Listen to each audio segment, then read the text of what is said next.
Dear English learners, welcome to my English learning video, and today we are going to learn a very important topic in English language that will help us to learn English and to be skilled in English.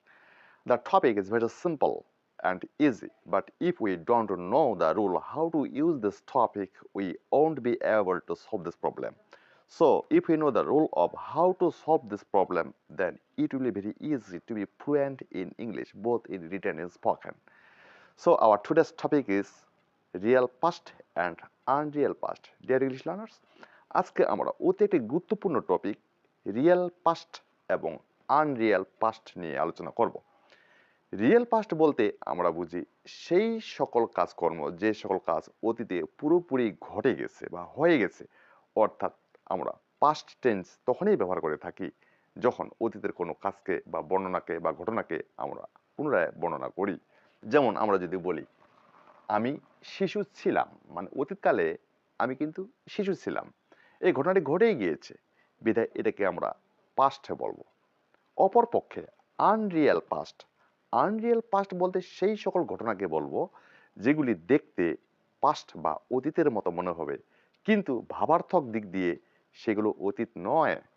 যেমন আমি যদি আবার শিশু হতে পারতাম, এখানে কিন্তু ঘটনাটা এমনই, শিশু কিন্তু আমি হতে পারি নাই, শিশু হই নাই, এটি পাস্ট টেন্সের কোনো ঘটনা নয়। আমার ইচ্ছা করছে শিশু হতে, এই শিশু হওয়ার চেষ্টা আমি এখনো চালিয়ে যাচ্ছি। এই যে আমি কিন্তু ঘটনাটি শিশু যে হয়ে গেছে এমনটি কিন্তু নয়, শিশু হওয়ার স্বাদ আছে, মানে শিশু হতে পারতাম। এই যে পারতাম অর্থাৎ হই নাই, এই ভাব প্রকাশটাকেই আমরা বলবো আনরিয়েল পাস্ট। দেখতে পাস্টের মতো, কিন্তু অর্থের দিক দিয়ে সেটি পাস্ট নয়। এখন আমরা এই যে আনরিয়েল পাস্ট, এই আনরিয়েল পাস্ট প্রকাশ করার জন্য যেখানে এখানে আরো কিছু সেন্টেন্স দেওয়া রয়েছে, আমি যদি তুমি হতাম, আমি যদি ইংরেজিতে কথা বলতে পারতাম, এই সব বাক্যগুলি কিন্তু আনরিয়েল পাস্ট। এগুলো অতীতে ঘটে যায় নাই, কিন্তু দেখতে অতীতের মতো মনে হচ্ছে। এইরকম আনরিয়েল পাস্ট প্রকাশ করার জন্য আমরা দুইটি ইংলিশ টার্ম ব্যবহার করতে পারবো। নাম্বার ওয়ান, একটি হলো উইশ দিয়ে, আর আরেকটি হলো ইফ দিয়ে। উইশ অথবা ইফ। উইশ মানে ইচ্ছা করা, ইফ মানে যদি। মূলত আনরিয়েল পাস্ট জাতীয় বাক্যগুলিতে যদি দিয়েই বেশি থাকে। আমি যদি রাজা হতাম, আমি যদি পাখি হতাম, আমি যদি উড়তে পারতাম, আমি যদি কোটিপতি হতাম, এই যে যদি কথা দ্বারা আমরা ব্যবহার করে থাকি এবং করতাম, পারতাম, যাইতাম এমন ভাব প্রকাশ করে থাকি। তো উইশ মানে ইচ্ছা করা, এই ইচ্ছা করা দিয়েও আমরা আনরিয়েল পাস্ট প্রকাশ করতে পারি এবং ইফ দ্বারাও আনরিয়েল পাস্ট প্রকাশ করতে পারি। তবে এখানে এই দুইটির মধ্যে ব্যবহারের একটু পার্থক্য রয়েছে। আমরা ইফ সেন্টেন্স দিয়ে একটি এক্সক্লামেটরি সেন্টেন্স প্রকাশ করে থাকি, অর্থাৎ যখন আমরা ইফ ব্যবহার করব সেই বাক্যটিকে এক্সক্লামেটরি সেন্টেন্সে রূপান্তর করতে হবে। দ্যাট ইজ শেষে একটি এক্সক্লামেটরি সাইন থাকবে। এক্সক্লামেটরি সাইন, এটাকে আমরা এক্সক্লামেটরি সাইন বলে থাকি। অর্থাৎ এক নিচে একটি দাড়ি থাকবে, এর নিচে একটি ডট থাকবে, এটাকে আমরা এক্সক্লামেটরি সেন্টেন্স বলে থাকি। অপরপক্ষে উইশ দ্বারা কিন্তু অ্যাসার্টিভ সেন্টেন্স গঠন হয়, সেক্ষেত্রে আমরা ফুল স্টপ অথবা দাড়ি ব্যবহার করব। তো উইশের ক্ষেত্রে আমরা ব্যবহার করব যে সাবজেক্ট থাকবে সেই সাবজেক্ট আমরা প্রথমে লিখব, সাবজেক্ট প্লাস উইশ প্লাস আবার সেই সাবজেক্ট পুনরায় ব্যবহার করতে হবে। তবে এইখানে যে জানার বিষয় হলো তা হলো সবসময় আমরা ভার্ব টু ব্যবহার করব, এরপরে বাকি অংশ ব্যবহার করব। দ্যাট ইজ, যেহেতু ঘটনাটি আনরিয়েল পাস্ট, কাজেই সাবজেক্টের পরে আমরা সবসময় ভার্বের পাস্ট টেন্স ব্যবহার করতে হবে এক্ষেত্রে। আর যদি আমরা ইফ দিয়ে বাক্য তৈরি করি, ইফের পরে আমরা সরাসরি সাবজেক্ট নিয়ে আসবো, এরপরে ভি টু লিখবো, তারপর বাকি অংশ। এখানে লক্ষণীয় বিষয় হলো আমরা কিন্তু এই যে ভি টু, এই ভি টুকে কিন্তু আমরা সাধারণত দুই রকম ব্যবহার করতে পারি, অর্থাৎ হওয়া অর্থে এবং কোনো কিছু করতে পারা অর্থে বা কোনো কিছু করা অর্থে। যখন হওয়া অর্থে অর্থাৎ বি ভার্বের ব্যবহার করার প্রয়োজন হবে, তখন বি এর পরিবর্তে আমরা লিখতে পারবো am, is, are, was, were, shall be, will be, have been, has been, had been. কিন্তু এখানে যেহেতু পাস্ট টেন্স ব্যবহার করতে হবে, তার জন্য আমরা ওয়াজ অথবা ওয়ার ব্যবহার করতে পারি, ওয়াজ অথবা ওয়ার। কারণ বি ভার্বগুলির মধ্যে এম, ইজ, আর প্রেজেন্টে ব্যবহার হলো, ওয়াজ, ওয়ার পাস্টে ব্যবহার হবে। এই দুই ক্ষেত্রেই আমরা ভার্ব টু করব। কিন্তু এখানে আরেকটি জানার বিষয় হলো ওয়াজ অথবা ওয়ারের মধ্যে ব্যবহারের পার্থক্য। আমরা যদি সিঙ্গুলার অর্থে ব্যবহার করে থাকি তখন আমরা ওয়াজ ব্যবহার করে থাকবো, প্লুরালের ক্ষেত্রে ওয়ার ব্যবহার করে থাকবো। কিন্তু যেহেতু এটি আনরিয়েল পাস্ট, সেক্ষেত্রে সকল পার্সনে আমরা কিন্তু ওয়ার ব্যবহার বাধ্যতামূলক। আই এর সাথে ওয়াজ হয়, আই ওয়াজ, কিন্তু আনরিয়েল পাস্টে হলে আই ওয়ার করতে হবে। তদ্রূপ he were, they were, we were, আমরা প্রত্যেকখানে ওয়ার ব্যবহার করব। আর হওয়া অর্থ ছাড়া বাকি সব ক্ষেত্রে আমরা ভার্বের পাস্ট টেন্স ব্যবহার করব, নতুবা কুড অথবা উড ব্যবহার করব। এখন আমরা একটু হাতে কলমে প্রয়োগ করি। আমি শিশু ছিলাম, এটি কিন্তু একটি অতীতের ঘটনা। যেহেতু অতীতের ঘটনা, এটি মূলত পাস্ট টেন্স। আমরা এটা ইংলিশ লিখতে পারবো, যথারীতি সাবজেক্ট ব্যবহার করব আই, ছিলাম ওয়াজ অথবা ওয়ার, বি ভার্ব যেহেতু ওয়াজ অথবা ওয়ার ব্যবহার করব, এবং এখানে আই এর সাথে হবে ওয়াজ।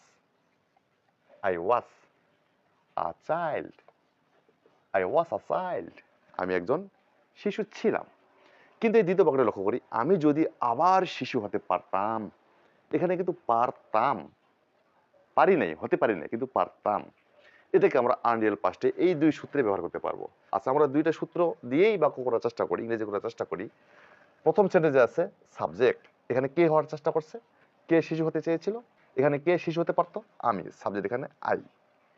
এরপরে উইশ লেখার কথা, তাহলে আই উইশ, আমার ইচ্ছা করে। এরপরে আবার সাবজেক্ট, এই সাবজেক্টটি এখানে আবার ব্যবহার করব, আই উইশ আই। এরপরে যে ভার্বটি ব্যবহার করবে সেই ভার্বের টু ফর্ম ব্যবহার করতে হবে। আমি যদি আবার শিশু হতে পারতাম, এখানে কিন্তু মূল ভার্ব হচ্ছে হওয়া। হওয়ার জন্য নিয়ে আসবো আমরা বি, বি সমান লিখবো এমিজার ওয়াজ ওয়ার। যেহেতু পাস্টে লিখতে হবে, এখানে লিখতে হবে ওয়াজ অথবা ওয়ার, ওয়াজ অথবা ওয়ার, সিঙ্গুলার এবং প্লুরাল। কিন্তু যেহেতু আনরিয়েল পাস্ট, সেক্ষেত্রে নিয়ম দেওয়া আছে বি সমান ওয়ার হবে সকল পার্সনে। এখানে যদিও আমরা আই এর সাথে ওয়াজ লিখছি, এক্ষেত্রে কিন্তু আই এর সাথে ওয়াজ লিখতে পারছি না, কারণ এটি রিয়েল পাস্ট, এটা হচ্ছে আনরিয়েল পাস্ট। তার জন্য এখানে ব্যবহার করবো আমরা were. I wish I were a child, আবার again, I wish I were a child again. এখন যদি আমরা ইফ দিয়ে এই সেন্টেন্সটিকেই রূপান্তর করার চেষ্টা করি, ইংলিশে রূপান্তর অনুবাদ করার চেষ্টা করি, তাহলে কিন্তু এক্সক্লামেটরি হয়ে যাবে। তাহলে আমরা সরাসরি লিখব ইফ আই, ঠিক ইফ লিখে এই আই থেকে বাকি অংশ থাকবে, উই অংশটুকু বাদ যাবে। আর যদি আমরা সাধারণ নিয়মে করি, তাহলে এই সূত্রে ফেলে দেব ইফ প্লাস সাবজেক্ট প্লাস এখানে ভার্বের পাস্ট ফর্ম, এবং বি থাকলে সকল person were. If I were a child again, যেহেতু এটি দ্বারা একটা এক্সক্লামেটরি সেন্টেন্স হয়, বিধায় এখানে এক্সক্লামেটরি সাইনটা দিতে হবে। নেক্সট, আমি যদি তুমি হতাম, এটা আমরা দুই নিয়মে করব। আই উইশ, আমার ইচ্ছা করে, আই ওয়ার, আমি হই, ইউ, তুমি, I wish I were you. অথবা আমরা ইফ দ্বারা লিখতে পারবো if I were you, exclamatory sign দেবো। ইফ আই ওয়ার ইউ, আমি যদি তুমি হতাম, I wish I were you, আমার ইচ্ছা করে তোমার মতো হতে। নেক্সট দেখবো, আমি যদি ইংরেজিতে কথা বলতে পারতাম, এটাকে যদি আমরা ইংরেজি করি, এই দুই নিয়মে লিখবো। এটা বের করতে পারবো আই উইশ আই, তারপরে সাবজেক্টের পরে ভার্ব নেব। আমি যদি ইংরেজিতে কথা বলতে পারি, এই যে কথা বলতে পারা, পারার জন্য আমরা এখানে ব্যবহার করতে পারবো I wish I could, I could কথা বলার জন্য স্পিক, এখানে কিন্তু কুড দ্বারা ভি টু কে প্রকাশ করা হয়েছে। I wish I could speak English, I wish I could speak English. অথবা বলতে পারবো if I could speak English.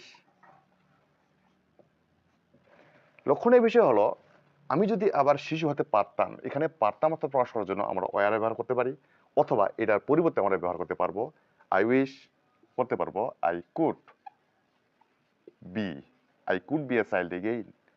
এখানেও আমরা ওয়ারের পরিবর্তে এখানেও কুড বি ব্যবহার করতে পারি। আমরা এই যে তো সেন্টেন্সকে বলতে পারবো দুই উপায়ে, I wish I were a child again, if I were a child again, অথবা I wish I could be a child again, if I could be a child again. যেভাবে লিখি না কেন, আমাদের সেন্স ঠিক রাখতে হবে। So my dear English learners, thank you very much for watching my video. If you have learned something from my video, please subscribe my channel, like, comment and share my videos. Thank you again. Bye.